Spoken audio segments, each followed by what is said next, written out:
Yo, what's going on, everybody? Welcome back to another Yankees Avenue live stream. It is February 4th, 2025, and yo, about freaking time, I want to say like a month and a half, 2 months since the last time I was able to say this, and that's that the Yankees have finally made a move. Now, not like a blockbuster free agent acquisition or anything like crazy, but by now I'm sure you guys have heard that they are indeed bringing Tim Hill back on a 1-year, $2.85 million deal, club option for 2026, worth $3 million. Now, we've been talking for a little bit and going back to last week's show with the report that came out that the Yankees weren't going to make another move until Marcus Stroman and his $18 million salary get traded. And our point in refute to that, because it's ridiculous, is, if you want a guy that's out there on the market, go get him now. And what are we talking? Let's say Tim Hill, for example, and here we see $3 million contract. Well, thank goodness the Yankees, at least in terms of a deal like this, didn't let Stroman get in the way. This is a move that kind of a no-brainer. And you take a look at their projected bullpen now. Of course, Tim Hill is the first lefty in the 2025 pen, and I'll say the obvious, it is absolutely loaded. We'll turn it over to Tim Hill in himself individually in just a second. But just to take a look at the depth of the Yankees bullpen, going past just the guys that are slated to, as of right now, make the opening day roster. And on the topic of that, we'll discuss in a moment about possible trade candidates because, again, this is about as deep as a bullpen you can have next to the Los Angeles Dodgers, of course. But between, of course, Luke Weaver going back to a setup guy with the acquisition of Devin Williams, he's a multi-inning weapon. Jonathan Loáisiga, the return of him, multi-inning weapon. Fernando Cruz, holy shit, guys. If there's one dude in this bullpen, and there's a lot of them, that I'm thrilled to see pitch this year, and especially in the hands of Matt Blake, it's this guy right here. Remember, the Yankees, this is who they acquired in the Jose Trevino trade with Cincinnati. Ignore the ERA, look at the strikeouts, 109 Ks in 66 and two-third innings, and he's not even slated to be a big-time setup guy or nothing. I mean, depends, of course, the health of Jonathan Loáisiga, but really take your pick here. Of course, going to go Williams in the 9th and then Weaver below him, which, again, multi-inning weapon, could cover 7th and the 8th, especially down the stretch and into the playoffs. But we'll go even past that, man. I mean, Jake Cousins right now, for all we know, might be a 5th-inning guy or a 6th-inning guy, again, depending on how you feel about each individual pitcher. But just to run through these names and their stat screens again, I mean, Cousins was arguably our best pitcher in the bullpen last year next to Luke Weaver, at least for a certain duration of the year. Ian Hamilton, this is a dude that good portion of last year until Weaver took over, Yankee fans were calling for him to be the closer. And, of course, now they bring back Tim Hill, who, no doubt, I mean, we know he was money last year, and it goes past just the ERA, which very much was legitimate. He was the left-handed weapon out of the bullpen for the Yankees last year, and that 69.9% ground ball rate that you see, that led all of baseball. So this isn't some fluke, of course, talked about a lot. Yankees picked him off the scrap heap, coming off a DFA with the White Sox. Well, there's an area, and we always talk about this, you can trust the Yankees on. It's turning nothing into something when it comes to pitching, particularly relievers. And whether we want to discuss the guys that we just went through, Jake Cousins, Ian Hamilton, many other examples in the past, Tim Hill's another one. And the success that he had and the guys I just mentioned is why you get excited about a dude like Fernando Cruz, who sure hasn't put it all together on paper. ERA's not great, but the Yankees know what they're doing with this sort of thing. Tim Hill's just another example of that, and it goes back to the depth side of things. Take a look towards the bottom. Yohandris Gomez, now he looked pretty good in limited time last year, but he's not anybody you're thinking of going as a major factor relief-wise entering the season. He could be fucking nuts this year for us and put up a 1.5 WAR sub 2.5 ERA for all we know. That's the kind of faith, really the one area you can have faith in the modern-day Yankees, and is their ability to take care of things pitching-wise, especially in the bullpen. So the depth is insane. We'll see what the deal is when it comes to possible trade situations. The guys that are definitely locks, Williams, Weaver, in my opinion, Cousins. I've seen his name floated out there as, could the Yankees trade Jake Cousins?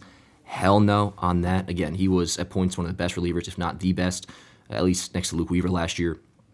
Cousins is a dog, and he's in control for at least a couple more years. I believe after 2025. He might be, correct me if I'm wrong on this, chat, if anybody has it. I believe Cousins is under control for 3 seasons, including 2025. At the very least 2. But no chance in hell unless you're getting something, maybe like an infield bat. And we'll get to that in a moment too. But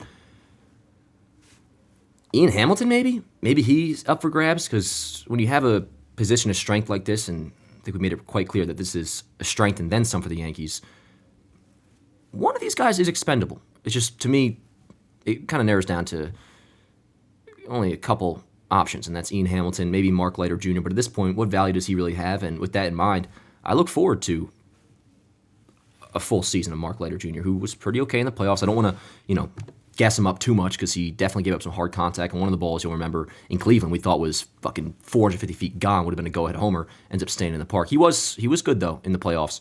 And, of course, when the Yankees acquired him and you look at the strikeout numbers, there is stuff there. There's reason to, look forward to him as a pitcher this year. And this goes for other guys, not just Leiter, but he's pretty good at getting lefties out, as is Scott Efros. Luke Weaver gets lefties out pretty well. Devin Williams, too. So, I've seen some suggestions Yankees could use one more lefty reliever. I disagree with that. I think the bullpen is set now. The bullpen is good to go. And that's not something to undersell, and we can take it over to the starting rotation as well. The pitching staff is going to carry the team this year. Now, I won't go into the whole spiel like usual, but I will say the one line that I'm a fan of, and it's true.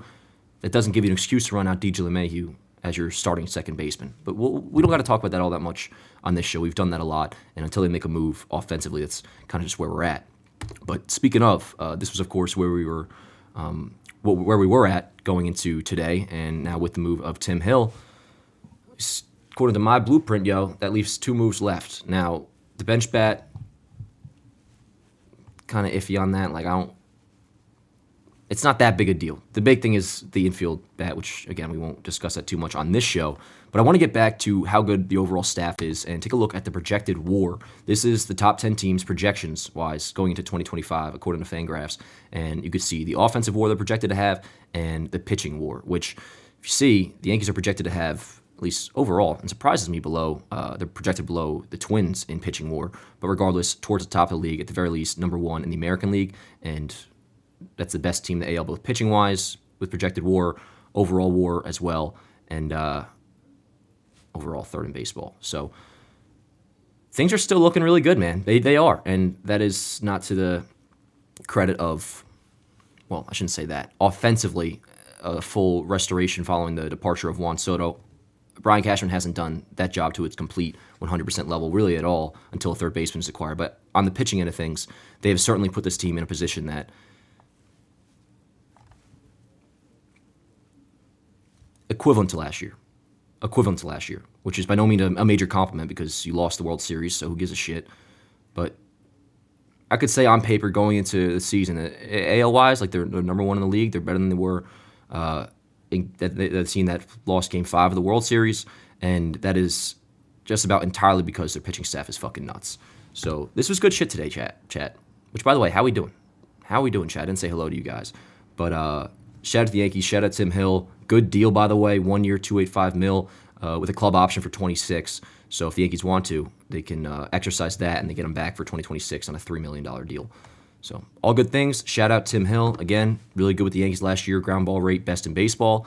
And this was an obvious move, but finally it's done. And when that is the case, you got to give credit where it's due.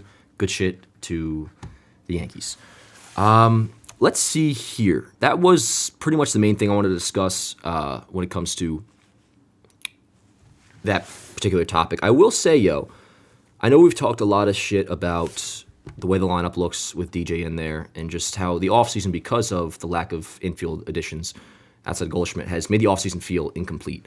I will say, in part because I want to correct some negative vibes I've had on here, while valid, and the concerns are valid, there are a lot of reasons to be excited about the 2025 season, and one of which being, and this comes from me playing franchise again lately in MLB The Show, and by the way, I don't love the gameplay trailer for MLB The Show 25. The graphics look identical to how they've been looking since 2017. I know it's not all about graphics, but I didn't think that was all that crazy of a gameplay trailer for what's supposedly going to be like a next-gen, big step forward year for MLB The Show. Anyways, so I'm doing my franchise mode, and up to 2028, 2029, and it really kind of reinforced I shouldn't say the idea, but we don't talk about it that much. The Yankees do have a really nice core in place, is what I'm getting at here.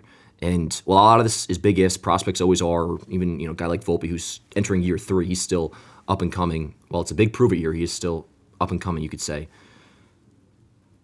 let's just say this shit works out. Just talking homegrown core.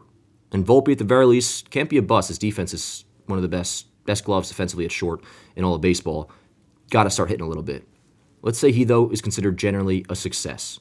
And we'll call that, sure, going off the projections of a league average hitter in 2025. If Volpe does his thing and he becomes a legitimate player, Austin Wells I already feel good about. Now, let's see a big leap out of him this year too, but he's arrived on the scene. Austin Wells is a legit core player for the Yankees. Jason Dominguez, we talked about his projections last week. Again, prospects are always a big if. But if this shit works out, and I'm not asking much, because again, Volpe's already solidified at the very least as a floor 3.5 WAR player with his defense. Wells, second Rookie of the Year voting. Speaking of, Luis Gil, 15-game winner last year. That's under control for the next 4 years. Let me go back to the lineup here. Where else was I at? Who else did I want to talk about? Who the fuck else did I want to talk about, chat?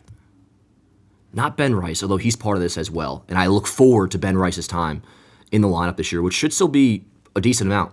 Now, Goldschmidt's going to be the everyday first baseman, no doubt about it, but I've called for quite strongly that when Stanton goes down, I know Judge will get his DH days, but say Stanton goes down for a month, and that's just fine. Give those at-bats to Ben Rice. He has just raked in the minor leagues, man. Let me see if I can pull up his stat page real quick. Take a look at these numbers that he, through 2 years, 2023, 2024, full season, 152 games, 44 bombs this dude hit with a 1.0 OPS. So, while I know he's still not like a, and he's not on prospect list anymore because he had over, 130 at-bats last year. Consider Ben Rice part of the core as well. And don't just forget about him because the Yankees got Paul Goldschmidt or he's not a top-flight prospect when it comes to the charts. It really has not been all that much on anybody's radar. And last year he kind of got fucking screwed, bro, because the Yankees were playing him a little bit and then he started to fade with the bat. And by that point, they were not giving him any chances against lefties. They were instead opting to play DJ LeMahieu against lefties at first base. So his playing time became scattered, and it seemed like the second he started to slump a little bit, it was see you later. So not that anybody is, but don't forget about Ben Rice, and at the very least, look forward to what he could bring this year because I think he should be the next man up. The second Stanton goes down, really there's any opportunity for another young guy to get in the starting lineup. But between the core of, again, if it works out, Volpe, Wells, Dominguez, you have Luis Gil, and then I'm going to call Jazz part of the core, but if we're just going to talk about young players with control, you still have 2 years on him contractually, and he's just, 27? Did extend in my franchise. That's a conversation for another time. Got to see a full year of him in pinstripes. But the further progression of this core, Volpe, Jason, Wells, Gil, so-and-so, that is something I'm really looking forward to in 2025. Along with the obvious, and the rotation's great, the bullpen's great. Judge will probably go for 70 homers, whatever it may be. Bellinger, Fried, Williams, the new additions, Goldschmidt to a degree as well. Pumped about that, but more so from the, cautiously optimistic side of things, especially with Goldschmidt, who, pumped about the deal at the time, talked about this a lot, thought more moves would be following it. Seeing him in the 6-hole, and only because DJ LeMahieu's 2 batters later, I'm not going to lie, I definitely am feeling a little more, trepidation is the word, about him and going into the year. Not that I don't expect him to perform. There's a lot of reason to think Paul Goldschmidt's going to bounce back next year. And a big part is the second half stats, still hitting the ball hard. And this is the thing we've talked about a lot when we signed him. At the very least, he hits lefties. No matter which way you want to butter knife his stats last year, he hit lefties very well. So with that in mind, if you can at least do that, then maybe you slide in Ben Rice as a platoon against righties come June or so. This shit ain't going to work out the way, you expect it to. It's all going to be baseball season typical, ups and downs. Some guy gets hurt and everything gets out of whack plan-wise. But the depth pitching-wise is covered and then some, bro. And then some. And, we didn't talk about the acquisition of Carlos Carrasco, which happened on Monday. I have him there in the bottom right corner. The Yankees already had pretty good depth when it comes to the rotation, and not just talking about Marcus Stroman, but the young guys that are ready to go, whether it be Clayton Beeter, who I'm pumped about as the long man in the rotation, the long man in the bullpen, or possible 6th starter if Stroman gets traded. But keep Stroman out of this. Yeah, you got Clayton Beeter as a 6th option. You got I'm going to say his name, and don't fucking throw up, chat. Will Warren is still a very viable option to get some looks in spring training and throughout the course of the year, because he is still, top 6, top 7 in the system prospect-wise. We don't talk any shit about Clayton Beeter. We talk shit about Will Warren because obviously he was ass in the 4 or 5 starts he made. I actually went to one of the games. It was Old Timers Day, like one of 3 games I went to this year, and he got shelled. But no, he was kind of put into the opportunity, and sure, he wasn't ready yet, but that very well could have been Clayton Beeter, who just didn't get that opportunity. Pitched 1 inning on opening day, pretty similar prospect when it comes to rankings. We just happened to see Will Warren maybe get the call a little bit too soon, but don't think of him as some, sack of shit all of a sudden. I digress, though. Chase Hampton, Yankees' number 1 pitching prospect right now. He actually might be number 2 or number 3 behind Ben Hess, who was their first rounder last year, as well as who's the other one? Bryce Cunningham, 2nd-round pick from last year. The draft picks from last year, while college guys, we'll rule them out for this season as possible depth options. But even so, you got Beeter, you got Warren, and you got Chase Hampton, who Chase Hampton's probably the best of them all. So rotation-wise, depth is there. Bullpen-wise, depth is there. Don't want to make it a lineup show again, but the depth is not there lineup-wise, really whatsoever. I mean, it's like negative depth with DJ LeMahieu starting. That is negative depth, chat. But yeah, today's a good day, though. Today's a good day. Tim Hill's back. Bullpen is fortified, maybe even so much so that they can make one of the pieces expendable, possibly Ian Hamilton. If you're up to me, unless the deal comes that's pretty obvious, I'm chilling with this, man. I don't want to do a thing. I don't want to get rid of anybody. Because, you have multiple guys that aren't going to be pitching really anywhere near the 7th or 8th inning, at least in terms of on paper planning games out. That, like, say, Ian Hamilton, Mark Leiter for some teams, Fernando Cruz, Jay Cousins. I mean, some of these guys will get high leverage. A lot of them will because it's a baseball season. But point is, like, there's 8th inning guys that we have scattered in the lower leverage portion of our bullpen for this year. But I think I've made my point. Don't want to be redundant because I have a habit of doing that, and it's fucking annoying on the watchback chat. But let's see here. Is there anything else I want to discuss before we probably just turn it over to the chat, yo? Devin Williams, we haven't discussed him too much at length, but every time I see him in like the Yankees editions this offseason, it always like kind of hits me like, oh fuck, yeah, the Yankees got Devin Williams this offseason, which is no joke of a move. I mean, whatever you want to say, 1st, 2nd, or 3rd best closer in baseball.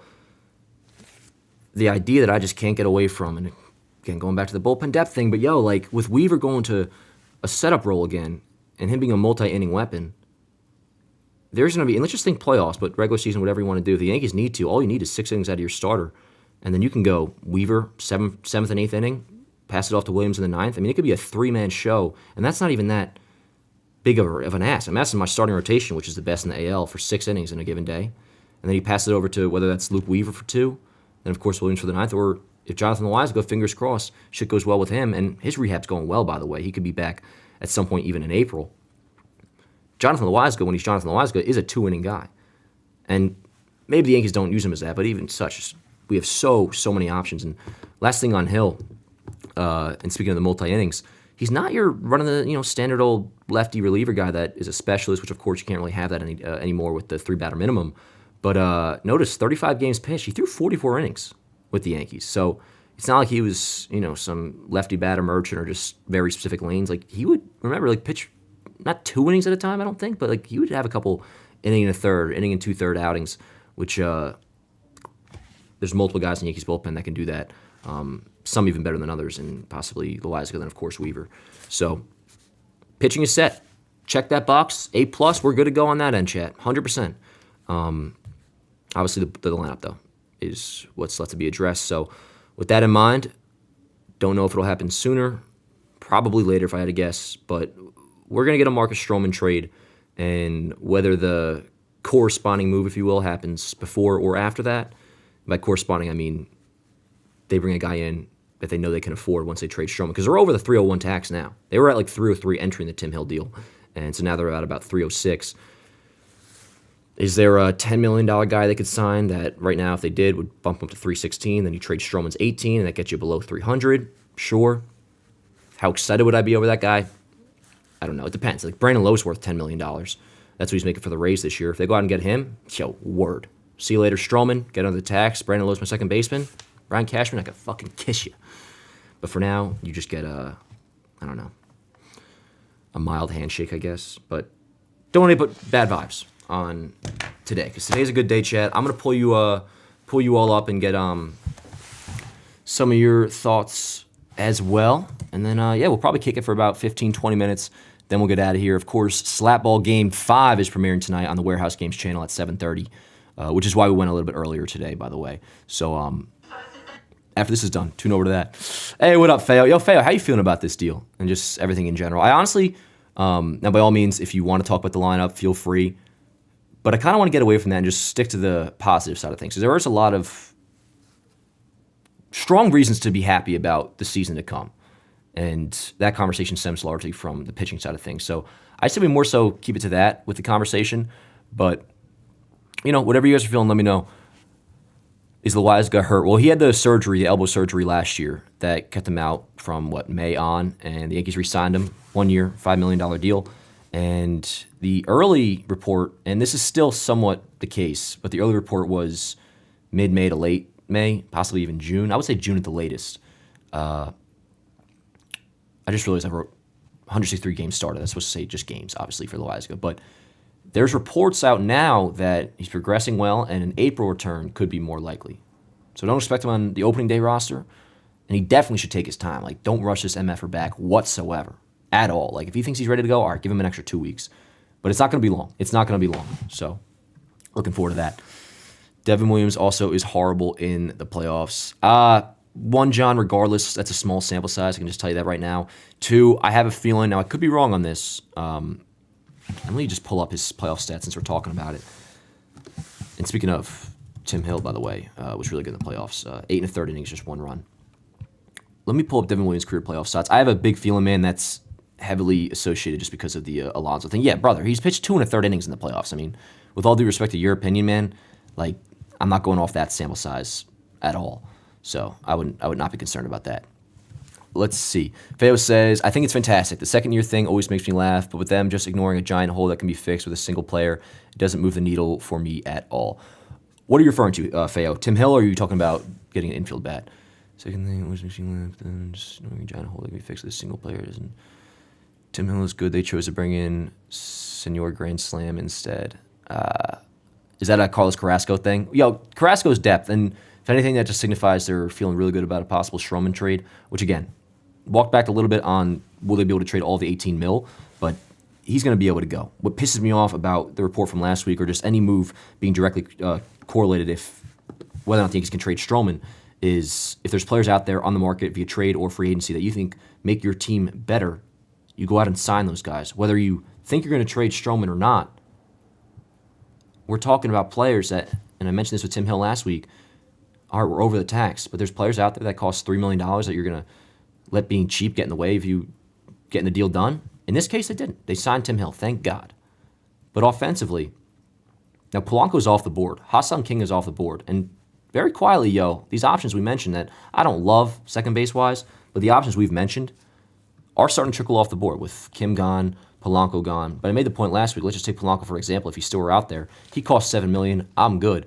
But my argument is, if the Yankees like Polanco, and he's out there and he's available, and he thinks makes your team better, you give him the fucking $7 million and worry about it later if you can get under the tax. And if you don't get under the tax, boo-hoo, bro. I'm not asking for the Dodgers, $375 million. I'm asking for last year. $316 was the payroll last year. Right now it's $306. And if they trade Stroman, it goes down to $288, roughly. I'm not asking for $375. I'm asking for a team that just got bounced, borderline, one would argue, embarrassed in the World Series, to not reduce payroll.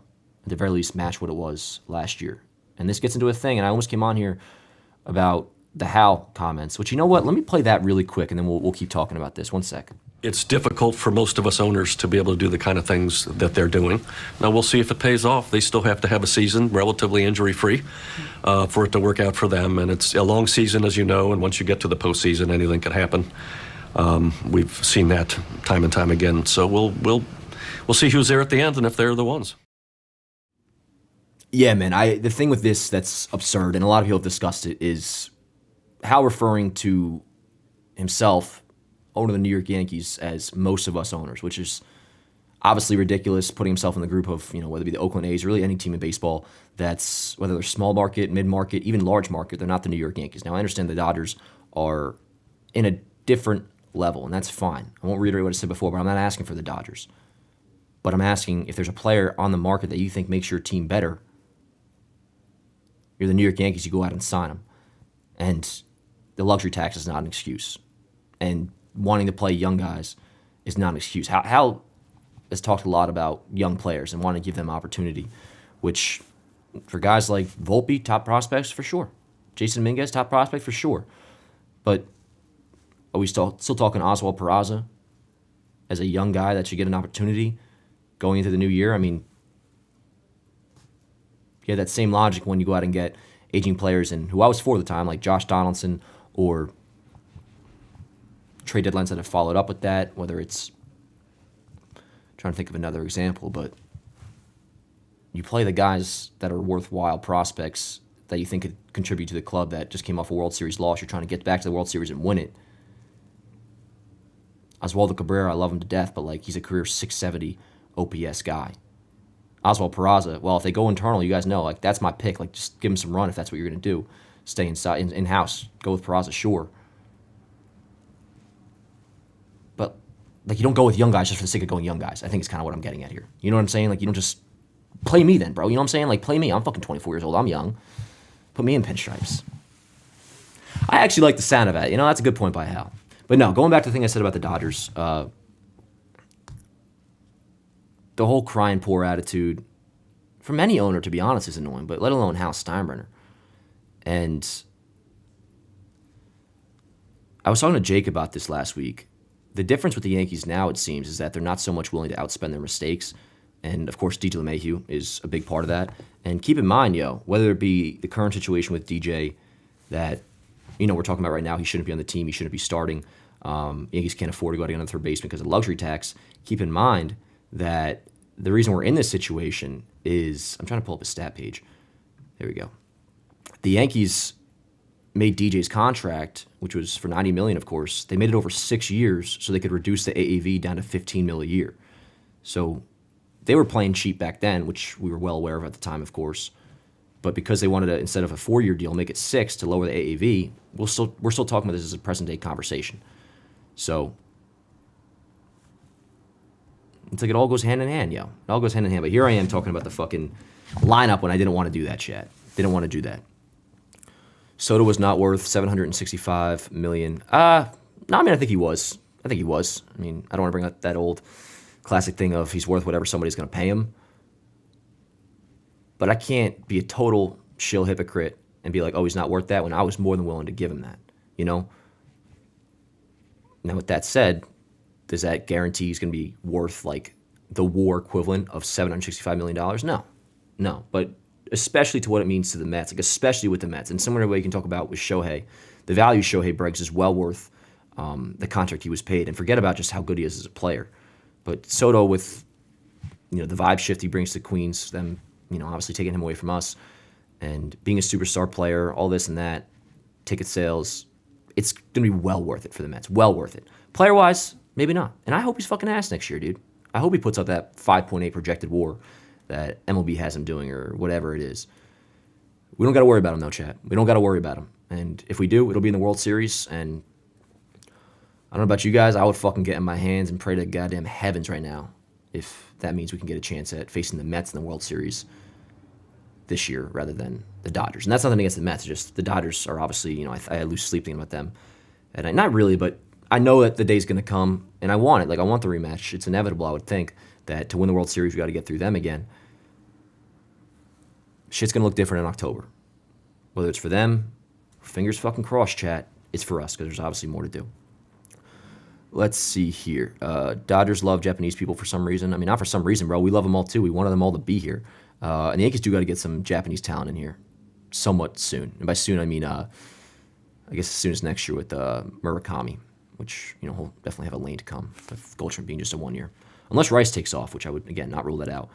Keep hating on the Dodgers. They're a machine, jealous much. They're a super team, and they deliver World Series champions while the Yankees sleep every year. I don't know if you're talking shit or not, Michael, but two things. One, I'm not hating on the Dodgers at all, bro. I've said it last week. I'm jealous of what they're doing, And going back to what I mentioned before about if you're looking at a player that you think could help you and make your team better and help you win a World Series or whatever it may be, and he's out there, you go out and sign him. That's what the Dodgers would do. Like, you just make your team better. And I think about the Ha-Seong Kim deal. Listen, I was never all gung-ho about Kim taking over at second base for the Yankees. I mean, I was for it because I would have taken anything. And at this point, I still feel that way. I'll take anything infield bat-wise. But even so, like, signing Ha-Seong Kim, and I know he wouldn't be back till May, but he just would make the team better. He would make the team deeper. He doesn't have to be starting in October, though he very well could. Over DJ, he definitely would have been. So, I mean, I'm definitely jealous because the Dodgers would make moves like that. If they think they can make the team better, they really won't stop at anything. Now, the second point, you said they're a super team, which they are, and they deliver World Series champions while the Yankees sleep every year. I really think we got to chill with the revisionist history on the Dodgers all of a sudden. Now, right now, they are the model franchise, no doubt about it. But let's not all of a sudden act like they've been a dynasty over the last 10 years. They've made the playoffs every single year, but remember, going into October of this past year, before they won the World Series, which now they're good, they won it, and that's that. You can't say anything when they win the World Series. They were basically us, outside of the 2020 COVID championship, which I give more credit to than most people do, but a lot of people think that's, a BS title. They were basically us. Playoffs every year, big-time expectations, and they would always get bounced, whether it's in the first round, second round. In their case, they made it to the World Series a few times, but like the Dodgers weren't the perfect organization until they won it all this year, or until they signed Shohei and then they get Yamamoto. So it's a very recent thing. Don't get it twisted that it's been like this for a decade now. That's not true at all. The 21st century has not been kind to the Dodgers up until very recently. So I think that's a little bit much. Astros cheated. Honestly, I'm past all that, though, especially because the Astros, while still a team we should respect, that era is kind of over. Atlanta has been just as good as the Dodgers. Yeah, and up until, again, this past October, the Dodgers were below Atlanta in terms of status in the current game, I would say. 2 championships is close to a dynasty. Okay, well then, win another one. But again, that wouldn't be a dynasty. I mean, the 2020 team is not the current squad for the Dodgers really at all. And again, say what you will about the COVID stuff. I'll leave that up to you guys. Dan, how excited are you that season is right around the corner? Yo, Logan, it's starting to hit, man. It definitely is starting to hit. And let me pull this back up or whatever. But no, I just posted on Yankees Avenue before, actually, that pitchers and catchers report in 1 week, dude. 1 freaking week. Which is, just a kind of a nothing burger, but the day is fun. And I'm getting the itch more of just, and baseball's a huge part of it, is the main factor, but you wake up, last couple of days the sun has been shining. And the birds are chirping, and you can kind of smell it a little bit, like spring is in the air, and it's fucking, like, officially the most miserable time of the winter. Like, we are in the ash crack of winter now, February 4th. So more than ever, I'm just craving the whole lifestyle of baseball, bro. Like, the spring, the good weather, people are happier, sun being out later, that's another thing I can't freaking wait for. And then, of course, every day you know what you're doing, bro. 7:05. I was even thinking before when I was starting up this live stream, this off-season live stream, like, yo, if I was kicking it back for a game right now, I would be fucking chilling, Chad. Chilling. So I'm stoked. And I've definitely, and this is fine, I'm not even going to give myself shit for this, like the last few weeks or last month of realizing, like, we probably are going to run DJ LeMahieu out to start the season. Like, that definitely put a damper on the vibes I had in December. But I'll tell you, like a day like today, Yankees signed Tim Hill. Office was fucking juicing, bro. Like, got the news and it was like, yeah, we're back, baby. We're back. It's, it's a very kind of like, what's the word I'm thinking of? It's like a small fucking little sliver of what true in-season adrenaline feels like. December was almost as fun as the playoffs at times, when it was just that barrage of moves, like that 10 days of Fried, Williams, Bellinger, Goldschmidt. That was fucking crack. Like, no, I want to snort it. Today, we just got a little bit of a bump, and I'll take that, bro. I'll take that, because we're getting closer, and before we know it, like, again, pitchers and catchers next week, but more so, opening day is next month, March 27th. So, I'm pumped, man. I'm pumped. More to do, but we're definitely getting there. Yo, shout out my guy Morgan, by the way, moderating the chat. Morgan's my fucking guy. I love you, Morgan. I love all you guys, by the way. This is a good-ass stream tonight, and I appreciate you guys being here. If AD isn't in a wheelchair after bringing his teeth, it's fake. I don't know what you're talking about, John, but I assume you're maybe discussing Anthony Davis and the trade that went down this past weekend, which obviously I'm not in the NBA circle at all. But Yo, it was kind of crazy because obviously, like, I knew the deal was significant. Like when I saw it go down, like I know Luka Doncic, whatever. But it wasn't until the next morning when I was doing my first little Twitter scroll in the day where I was like, "Holy shit, bro!" Like it sounded like, and I love this because when there's a big sports story, there's nothing like it, bro. Nothing like it. I was like, "Oh fuck, this is a big deal." Box office type trade, like everybody talking about it. People who don't even like basketball, and look at me right now, I'm talking about it. It was a good day for sports talk radio on Monday. And that goes into the vibes thing too. Not to put it back to looking forward to baseball season, but why the hell not? You start to hear the baseball conversations on the radio a little bit, and it gets you thinking. Like, that's why I want the infield bat to come like now and get this shit done, because I'm very much ready to put the offseason in the past. And if they get one more bat, an infield bat that's like legitimate, at least a worthwhile guy, plus WAR player, which DJ LeMahieu is not, then it'll be officially like, all right, offseason, for the most part, check that box, let's move on to the year. And that's a good feeling to have, man. That's a good feeling to have because there's times it comes quick and there's times it doesn't come as quick. And I'll tell you, like, the itch took a minute for me to get this year, for sure. Again, December was awesome. That got me hyped and got me in the zone. But quickly after that, it was just like, yo, momentum's kind of faded off a little bit, feeling similar to the way I finished the playoffs, which was obviously down. Losing Soto, I'll still think about from time to time. But now you can kind of see the horizon a little bit. And sure, a little move like Tim Hill, you know, kind of helps that a little bit. So we're vibing, bro. We're vibing. Dan, are you in favor of another lefty for the pen? We discussed this a little bit before, but no, I don't think it's necessary. I really don't think it's necessary. I mean, you look at the guys that they have depth-wise. I mean, one, Williams gets lefties out. Weaver gets lefties out. Cousins gets lefties out. I believe Efros gets lefties out. We'll see what his role is this upcoming year. So in the not the old days, but like 4 or 5 years ago, like the very beginning of analytics, kind of like the flip of how they used to do the lineup when they didn't care about balance at all. It's like, oh, well, our righties can hit lefties, so who cares?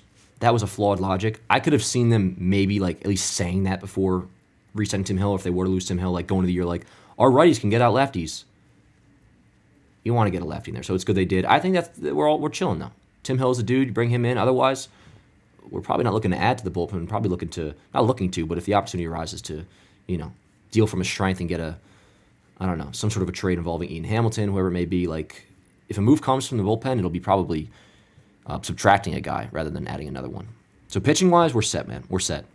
Yankees should go get Willie Castro. Yeah, Castro, I've kind of kicked the tires on him a little bit. Switch hitter, right, with the Twins. I think it would have to be a trade. He's still under control for them, right? Yeah, but Willie Castro, 27 years old, listed as a shortstop, but for us, of course, he would play second base. A switch hitter, was solid last year. I mean, look at the OBPs. Nothing crazy, but for our lineup it is. 331 OBP last year, 339 in 2023, OPS of 750 in 2023, 716 last year. 12 homers, can steal some bases, 33 stolen bases in 2023. So, I mean, Willie Castro, like, that's an option. That's a good example of a guy right there that, like, if I found out the Yankees got him today, like, we got the notification, I'd be like, fuck it, bro, fine, work. Because it's a move that definitely makes the team better. Even if you would be starting come October, it just makes the team better. And I'll tell you, yo, like, and I'm at fault for this because it's still clear to this moment that the Yankees are the best team in the American League. The regular season does still matter, and it's starting to matter more and more as the offseason goes on, because while I'll never be afraid of any AL Central team, and maybe that's silly because I grew up against the early 2010s Detroit Tigers who scarred me for life, but speaking of the Tigers, they're getting better, man. They're getting better. And just got the report before that Boston and the Cardinals have reopened at least light discussions with about Nolan Arenado, and Boston's gotten better this offseason already. So, I mean, we're still number one, but it's tightening up a little bit. Not in terms of being like a big-time threat that I'm going to bank on us facing the ALCS, but the AL is getting, they're closing the gap a little bit as a league. Like, it's not there are teams that you can actually point towards and be like, all right, this team should be a playoff team. Before, it was kind of like, yo, it's the Yankees, then I guess like the Orioles. And the Royals have gotten better too. The Royals have gotten better. The teams that have really improved, definitely Kansas City, Detroit. The Astros have, done some weird shit. Sounds like they're definitely out on Bregman, it seems now. With that said, though, got to respect him at least as a contender. don't just fucking assume, bro. Don't just assume. Because while we're the best team in baseball, shit can go wrong. I don't want to put this out in the air, but a lot of people already are, and I do understand why. God forbid Judge has another freak accident, bro. Fastball to the wrist, fucking faulty ass wall in right field, or I don't know, somebody shoots the motherfucker, which, I wouldn't put it past his injury history or something like that happening. Kidding, knock on wood. Then we are in some hot shit. Now maybe not if Jason's hitting and Volpe takes a 30-year leap and Goldschmidt's having a bounce back, which I look forward to all those things. The odds of all those working out, pretty unlikely. So let's just roll with that for a second. So let's say Goldschmidt's ass, and Volpe's fine. Jason has a good year. Well, like those two are good, but Goldschmidt's ass. And then you lose Judge. What happens then? Or let's say Jazz, God forbid, were to go down. Or whatever it may be, and all of a sudden, it goes from, all right, we're starting DJ at third, and that's already ass. But now, we're an injury away from fucking DJ LeMahieu batting 6. You know what I'm saying? So, the depth in the lineup is still something to be concerned about. Quite substantially, to be honest. Forget how that got brought up, but... Oh, Willie Castro. Yeah, no, I'm for Willie Castro. Let's see here. The Blue Jays, the Blue Jays... man, I guess I could put them under the blanket of teams that have improved this year, and they definitely have. I mean, I have somewhat Chris Rose bias in my head because he called for them to totally blow it up a month ago, and I agree with him. And they've gone the opposite direction, and without signing Vladdy to an extension, they have kind of put all their cards back in and be like, all right, we're contending in 2025 with the move with Jimenez from the Cleveland Guardians. He's technically a winning player-ish, good on defense. Maybe he'll bounce back with the bat. But no, the Santander signing, it's good. I mean, their lineup is going to be still pretty nuts. Not nuts, but if Bo bounces back, their lineup could be pretty solid. But I don't give a shit about what anybody else's lineup looks like right now. AL-wise, at least. Because over the long haul, our pitching is going to carry us. And our lineup is still, again, regular season, might be able to get the job done given how good our staff is. But if we're going to compare teams, lineup-wise, it'd be the Dodgers. And right now, 1 through 9 in depth, really not all that close. Do you think Spencer Jones gets a call-up this year? Do I think Spencer Jones gets a call-up this year? Yes. I do. Well, you know what? Let me do a double check really quick. He's not on the 40-man just yet, right? Or is he? No, he's not on the 40-man. You know what? So he's going to start the year most likely in Double A, and that could be a quick ascension to Triple A. He had a down year last year, struck out 200 times. Not great, but his down year was still a 120 WRC plus. Spencer Jones we're talking about, by the way. And I could very well see the Yankees wanting him to conquer Double A early, and that could be a month, and then gets promoted to Triple A. But what I'm going to get at here is the second that happens, conquers Double A, and then is not looking like shit in Triple A.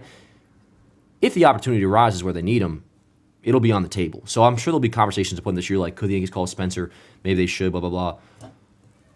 With the report that Everson Pereira, not a report, I think it was either Hal or Boone said it last week, that Everson Pereira is healthy. He is on the 40-man, and, former top prospect, not top, but was a top 5 guy. He's going to get some run, I think, this year if the Yankees need a legitimate, outfielder. Now, again, that doesn't mean, if Stanton goes down, for me, it's you fucking throw Ben Rice in the DH spot. No doubt about it, for the love of God. But say Bellinger goes down, or Judge, whoever, knock on wood, whoever, then maybe we see Pereira, and then if anything were to happen after that, Spencer Jones. But big year for him regardless, though, man. I like Spencer. I'm trying to think about long-term where he fits. I mean, they probably, in part, I'm sure, want Jason to stay in left. Just figuring out the reason as to why, because I think it's a dumb move keeping him in left. I think he should be in center. But I'm sure part of that has to do with they look at Spencer taking over for Bellinger in 26. Which, even if Bellinger accepts his player option, they could theoretically put him at first and then Jones in center field. But, yeah, big year for him. Got to conquer Double A and then Triple A as well. Soto is like Ted Williams. Mike, I can't tell if you're talking shit or what. You're kind of just making random points, brother. I think I agree with most of what you're saying. Judge never delivers in the playoffs. They made it because of Soto and Stanton. made it to the World Series that they lost. So I don't really see what you're getting at there. But no, I mean, yeah, Judge has to step up in October. We know that. You're kind of doing like third grader fucking shit talking shit right now, Michael. I don't understand the point. Yo, slap ball in 15 minutes, by the way. We're going to get out of here in a little bit. Swap Jason and Jazz in the lineup. Why would you have Jazz batting so low? I'll tell you why, man. I respect your opinion. But first things first, majority know how I feel. I don't think this is ideal leadoff-wise at all. I wouldn't want Jason there, at least to start out the year. I don't want Volpe there, which it sounds like they're not going to go that route because remember, last week Boone said it'll probably be either Jason or Jazz. Let's talk Jazz. I don't think that's the way to go, him at leadoff, for a couple different options. Main thing being, we still don't know entirely what Jazz is yet. Now, this is a conversation or a point I made a lot more towards Volpe where I want to keep him in the bottom third and just let him do his thing without a forced approach on him. I worry about that less with Jazz because Jazz is an established big leaguer, but he's still far from an ideal leadoff candidate. I mean, his career OBP is what, in the 320s? He strikes out the rate you'd like to see or you'd be cool with like a 40 homer power bat striking out. Pretty damn up there. And he can't really hit lefties. So with that in mind, I mean, I don't say he can't hit lefties. As of right now, he still has to conquer lefties on a consistent basis. But for the most part, outside of a good 2-week power stretch where he was hitting homers off him to begin his Yankee career last year, he was quite inept against some with us as well. So if a third of the time he's not hitting, and he's striking out a good amount, and doesn't get on base anyways, not on an atrocious level, but again, I think his career OBPs were down like 320, or somebody wants to check that maybe. So no, I don't think Jazz is the ideal guy. Now, again, with that said, could you talk me into, the better option being Jazz over Jason, who, has, 60 big league at-bats at this point in his career? Yeah. Maybe a good light up the world spring for Jason, and then we're talking. But just so we're clear, I don't think any of this is ideal, leadoff-wise. But most of you guys kind of know how I feel on that. Is Dan in slap ball tonight? Hell yeah, Caleb. Yep, Game 5, us versus the Freezers. And I don't remember how the game ends, result-wise. But I will say, chat, I know I kind of ball out at points tonight, at certain points in the game. And for those who don't know what we're talking about, that Warehouse Games slap ball, Game 5 comes out in 13 minutes. It'll be premiering. What up, Andrew? How you doing, man? No, don't worry. I won't spoil. I really don't remember the outcome. I remember there's one goal that I had that I'm like fucking hyped about. So trust me, that's not a spoiler at all. Why do Japanese stars never come to the Yankees anymore? I think the answer really is just the Dodgers, man. Like, that is the way to go now, is go to LA, and it's kind of like a Japanese cult over there. Can't really even blame them. But the Yankees do got to get back into that market because that was a big part of our thing for a while, man. Big part of our thing. And you talk about revenue in, the Japanese TV ratings sure would, help Hal Steinbrenner not to cry poor on Yankees Hot Stove, which there might be Yankees Hot Stove going on right now, too. I'd like to see Dominguez leading off on opening day, but it has to be justified with a great spring. I agree, Nicholas. I agree. Given the options, a good spring out of Jason Dominguez might make him, again, relatively speaking to the situation, might make him my number one option at leadoff. Good off Volpe. I'm glad they're not going that route, it seems. Talked about it with Jazz. Again, it's all going to come back to me saying the same old line of none of this is ideal. And that stems from the lack of an additional infield bat. Let's keep talking for a minute, yo. We'll probably just keep going on here till 7:30. By the way, excuse me, if you guys could drop a like in the stream, would appreciate that. Some inside stuff just about the season to come, since at this point I probably got all my main homies in the chat. Just thinking ahead to this coming season, and let me just pull up another random graphic. We'll go to Yankees by position. Actually, no, that's not. Whatever. So watch parties are obviously coming back this year. And we are going to be doing a slight, strict-ish schedule. And I can kind of give you some insight into what that's going to be. Weekdays, every game. Every game, same as last year. And overall number will still be right around, I think we streamed with playoffs 130 games last year, roughly.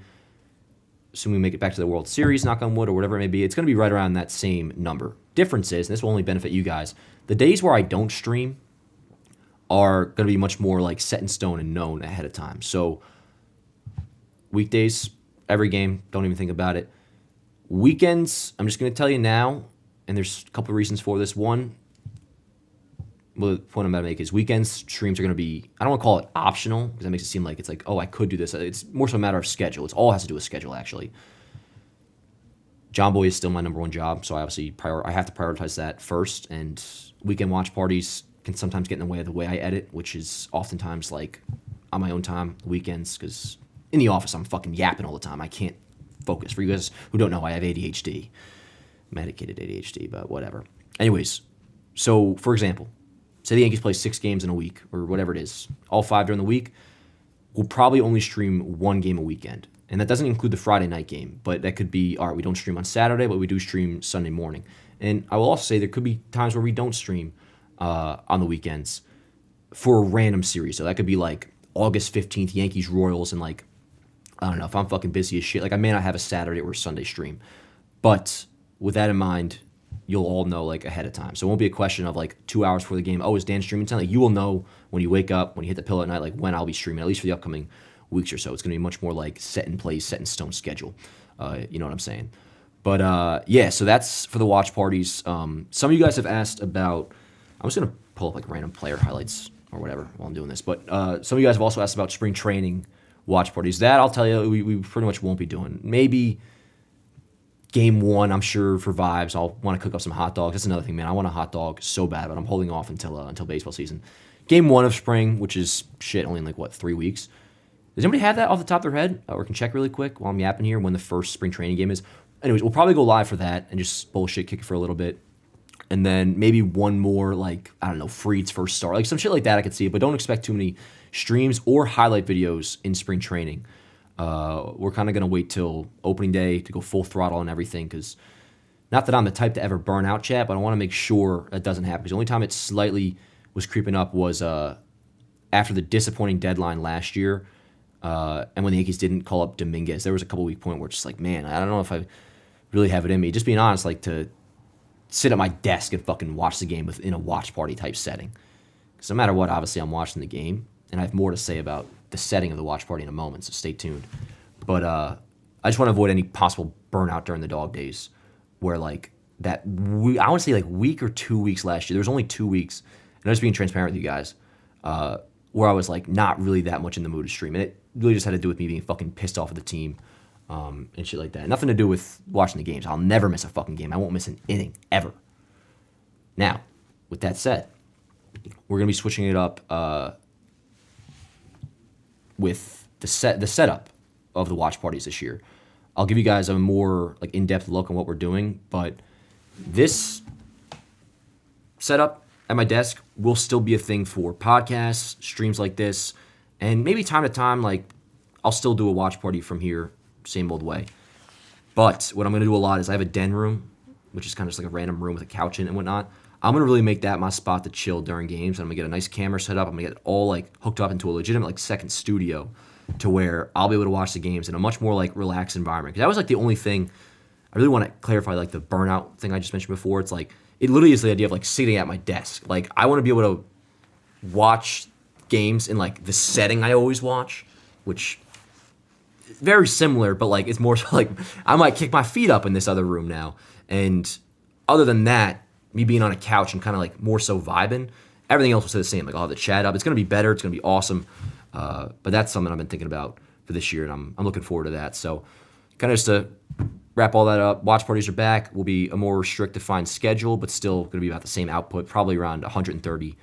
I mean, we could pretty much just set it like 120 games to 130 games in the regular season, and then playoffs. But appreciate you guys a lot, yo. You guys are fucking awesome. Like you guys dead ass like coming on here tonight and shit, man. Like I'm not gonna lie, I'm not feeling fucking lonely or nothing, shit. But this is a fucking miserable time of year, bro. Like I'm bored, and like getting a little Tim Hill adrenaline pumping my veins. I'm like, yo, fuck yeah, word. It's like I've been withdrawing, but like not in a good way. I mean, not that withdrawing is ever in a good way, but like we're kind of vibing again, bro. And you guys are a big part of that. Hey, Jacob, my man, how you doing, brother? 221, that's preseason, right? Yeah. So I guess somebody threw in the first spring training game, and it's February 21st against the Rays. Yo, let's pull up the, and we're gonna get out of here in a moment. Let's pull up our schedule for April really quick. Or like let's like take a look through our first few games that we'll be playing, and then we'll get out of here. Let me see if I can pull up like a printable. Yeah, let's do this. Here we go. Oh yeah, this is nice, chat. This is nice. Let me throw this on here real quick. Not gonna look too pretty, but I'm sure you guys won't mind. 1 second. Let me fucking do it like this. So, all right. Obviously, we open against Milwaukee. Now, this got me thinking with the Tampa Bay thing. Remember, we're at Tampa Bay. What's that? March 17th through the 20th? We're at fucking George M. Steinbrenner Field, baby. Which is pretty hype. Like, it's going to be kind of weird, man. We're going to play an April series in GMS. And that's, against the Rays. We have, just go through it all. Milwaukee at home. D-backs at home, excuse me. So our first 6 games of the year, homestand against 2 NL clubs. And then we go to fucking Pittsburgh. To me, automatically think of 2017. Chris Carter, Aaron Judge hitting that nuke.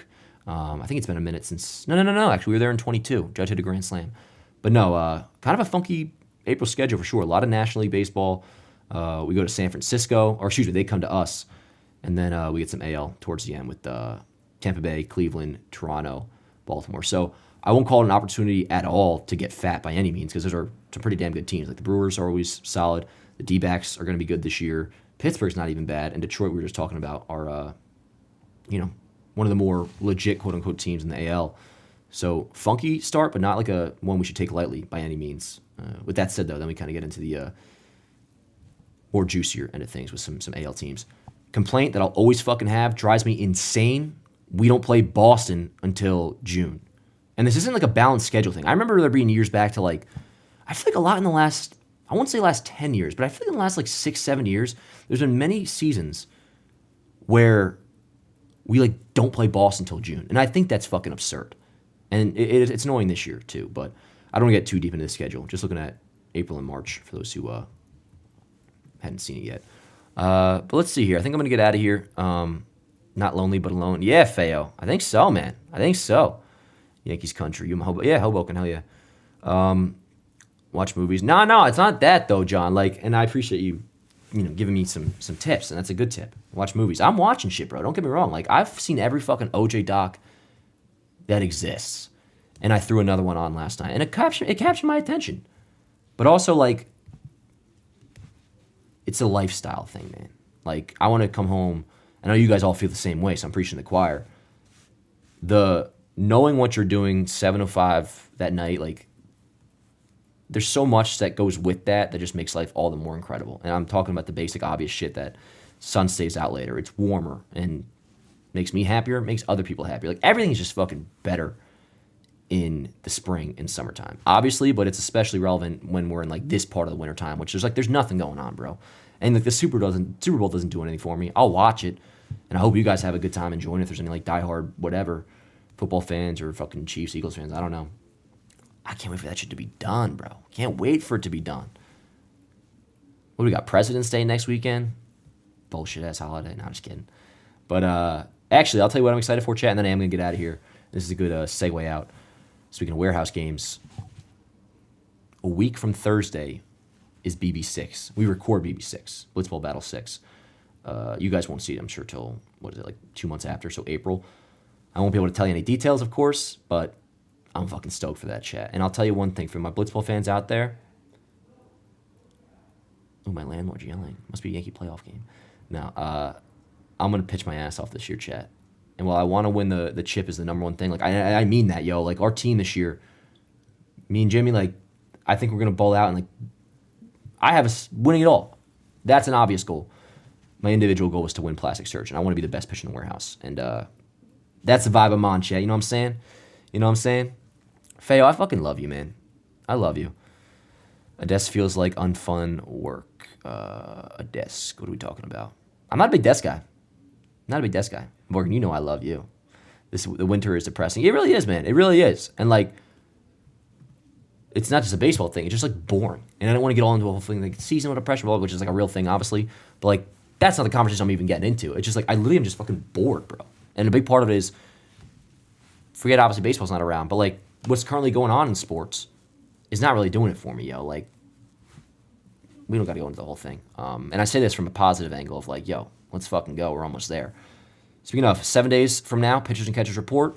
Drop a like on the stream, chat if you did enjoy. It was a blast hanging out with you guys tonight.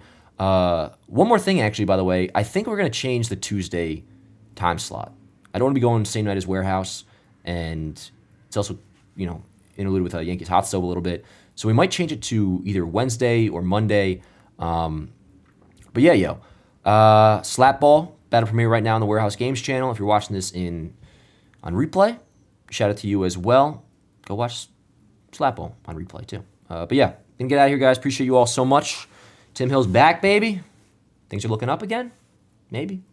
See you guys next time. Let's go Yankees.